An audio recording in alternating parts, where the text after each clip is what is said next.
Hello there. Thanks for clicking into this talk around Key Stage 2 to 3 transition. My name's Kirsten Mould and I have a dual role at the moment working for the Education Endowment Foundation as their content specialist for learning behaviours, and also still at my school in Shropshire Secondary School as Head of Personalised Learning and Transition and one of the Senkos.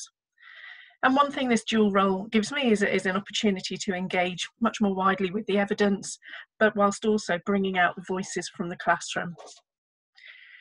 So there is no doubt this year there's going to be significant transition within schools, between classes, between schools, and also in planning for the return for more children. I'm going to focus here on the transition from primary to secondary school. Transition usually has a clearly marked end, a distinct beginning, and with some defined space in between. However, many Year 6 pupils won't have had a chance to bring their primary years to a close.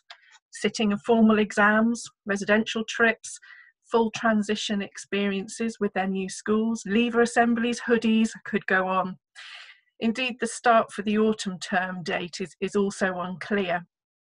And so the space in between the end and the start is also blurred with varied family experiences of lockdown, varied routines, and varied access to learning. Schools are going to be thinking about huge logistical challenges at the moment. The data for this year will be entirely teacher assessment, and of course that teacher assessment is from March 2020. Provision for the most disadvantaged and those with special educational needs and disabilities is rightly being highlighted, and schools are trying to make sense of multiple guidelines, both statutory and advisory. And the commentary on our teaching on return has been the focus of many a prediction. I found this paper from the British Psychological Society useful in looking at retaining the principles for supporting transitions, and I'll just give you a moment to read through that slide.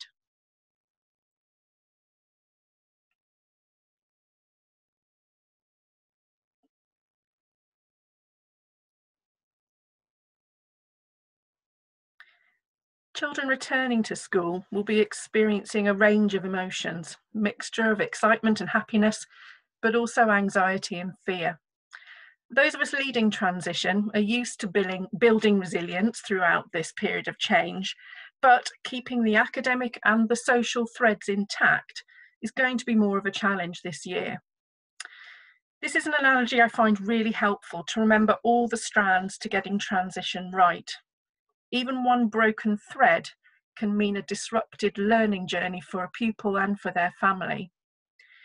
Literature reviews that focus on educational outcomes provide consistent evidence that there's a decline in those educational outcomes after a move to secondary school. Evidence suggests that those most at risk are those with special educational needs and the most disadvantaged pupils. Causal factors are unclear.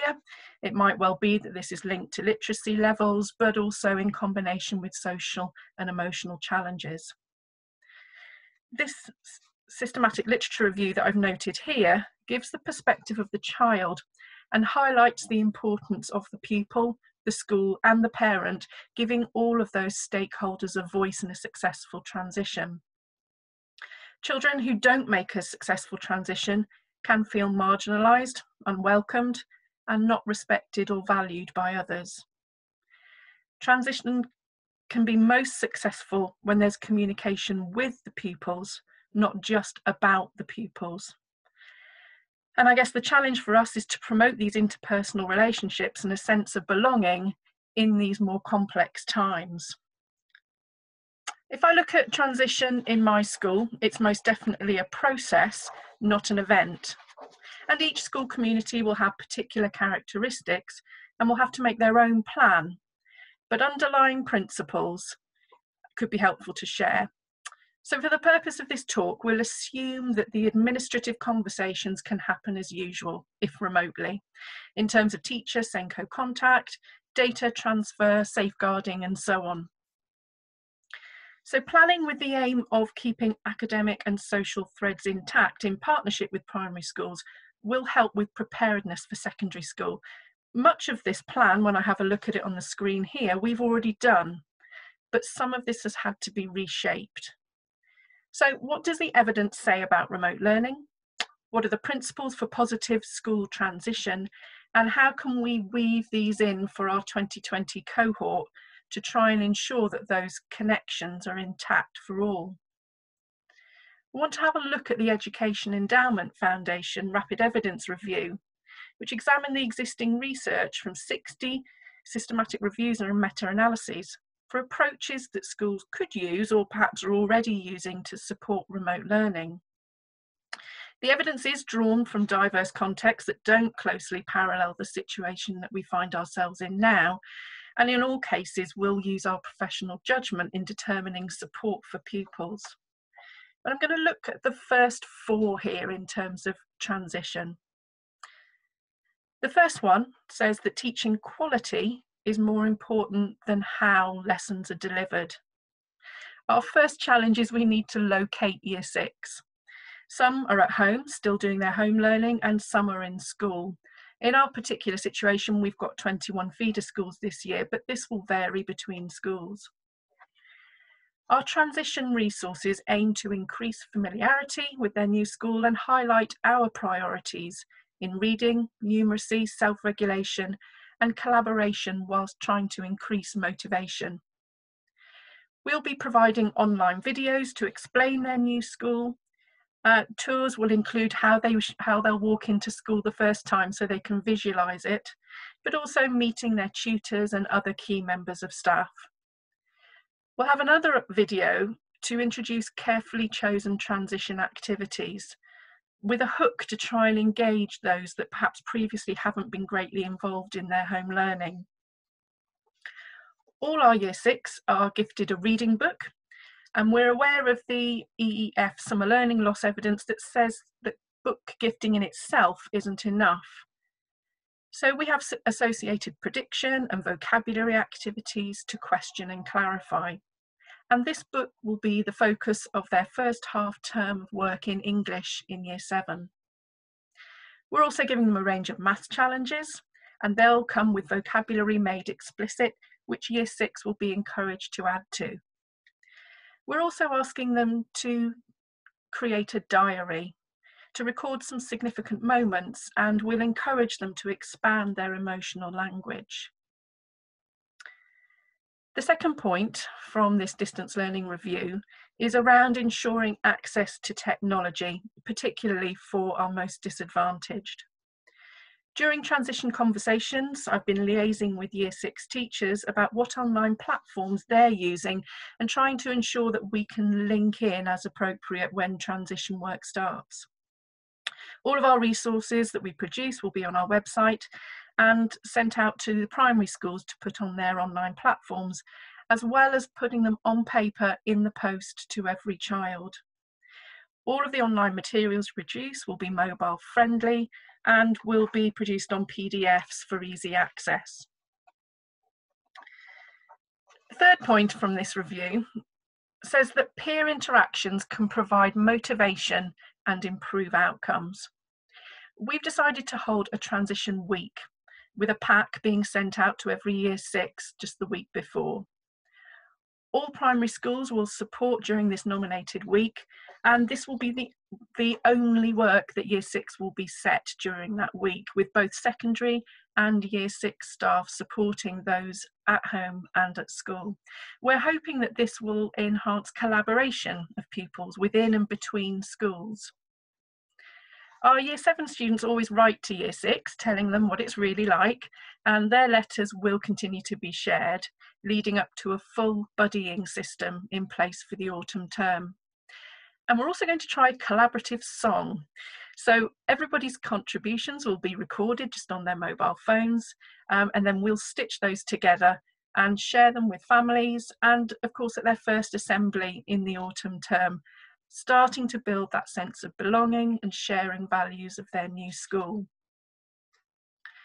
The final point I want to draw out from this distance learning evidence review is around supporting pupils to work independently, and that this can improve learning outcomes. So alongside those activities I've described that will be sent out by post to every Year 6, we're going to be sending out a suggested timetable to help scaffold organisation of their time during this transition week, and also a blank for those that want to design their own. We'll have a checklist to help them pack their bag for their first day, and a list of summer challenges, one of which for us is learning how to tie a tie. But we'll also be encouraging Year 6 to decide on their own goals, what they feel is important for their own readiness for secondary school. We ask every Year 6 to complete a learning plan. Some schools call this a pupil passport, and it outlines things they enjoy, their aspirations, as well as things they do well and things they need support with.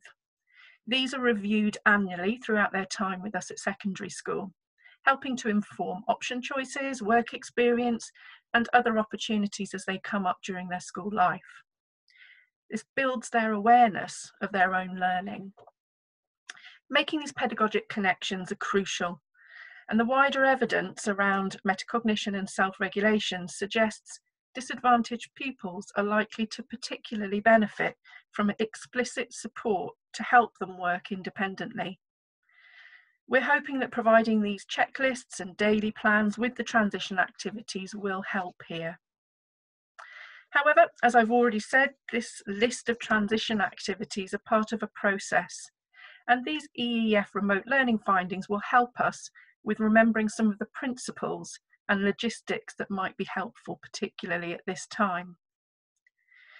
And in addition to how we can deliver transition this term, we're also obviously considering the need of what we need to put in place for the autumn term if we're proactive in keeping these academic and social threads intact. I'm reminded here of the Ofsted document, Key Stage 3, The Wasted Years, saying that senior leaders shouldn't simply accept that we repeat what's already been done at primary school. But I do think we are in a different space now, and we know there will be gaps in learning. We need to have ways to trigger prior learning, to draw out misconceptions and to anticipate them where we can, and to consolidate their prior learning. Conversations with our primary school partners will be really important here.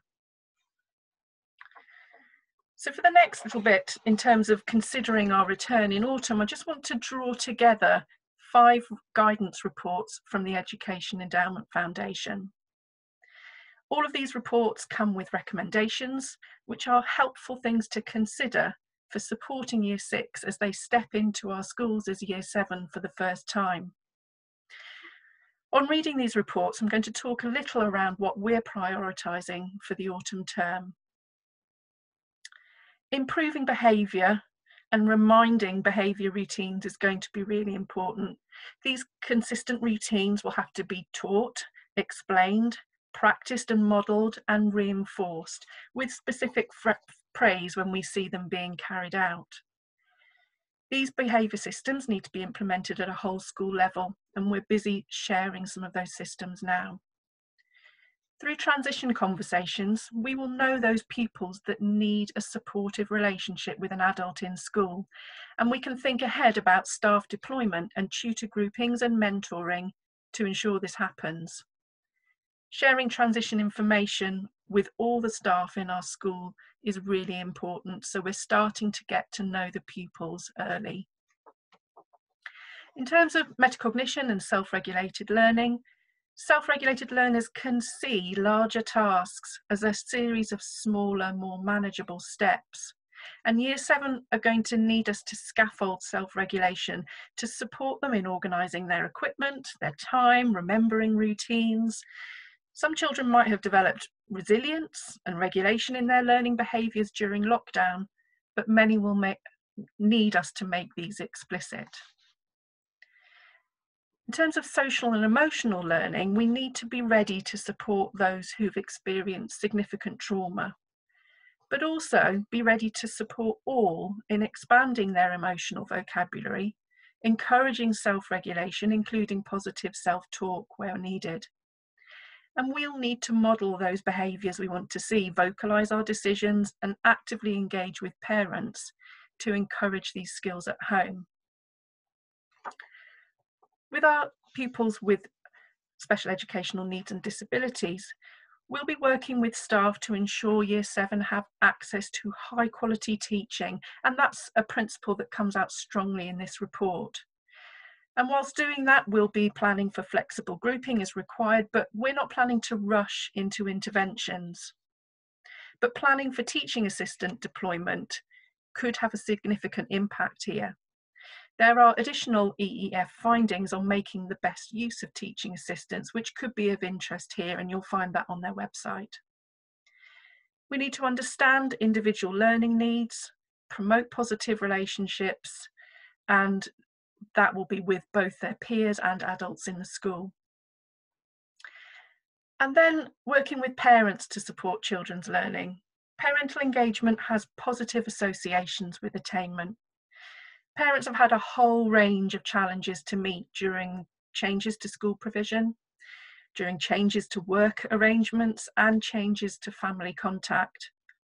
We need to provide a welcoming environment on our return, a finding in the report that is so crucial now. Working with parents to support the self-regulation of their child in terms of organisation, routines, places of work, homework habits, they're all shown to have an impact. Positive, learning-focused communications are a best bet, and schools will have been trialling all sorts of email and text nudges during remote learning, monitoring what has the best impact. And of course, we also need to remember to celebrate successes. In bringing these 5 guidance reports together, it has certainly helped me to define the threads, to be explicit about the practice that we can put in place to support children on their transition. Kind of imagine each part being part of a puzzle where each piece has its part to play. So if we go back to the threads, if we manage to take care of every strand and to be explicit about what those strands are, we can start to see the full picture for each child. And Year 6 will come to secondary school excited, yes, and nervous, but ready to learn. In listening to local schools, reading stories in TES, following conversations on Twitter, and gaining feedback from our research schools through EEF, I have no doubt of the creativity and determination out there for doing the best for all pupils as they transition back to school or to their new school. The danger might be trying to do too much. The strength is in getting it right. And if any of the Year 6 teachers local to my school are watching this, or indeed any Year 6 teachers, a massive thank you from me for keeping communication channels so open during this pressured time, and for being so positive in making transition work for all our children. Thanks for listening. Please do get in touch by email or Twitter. My details were on that first slide if you have something to share. And good luck with your plans. I hope you enjoy the other speakers today, and thank you to Research Ed Norwich for facilitating the event. Thanks all.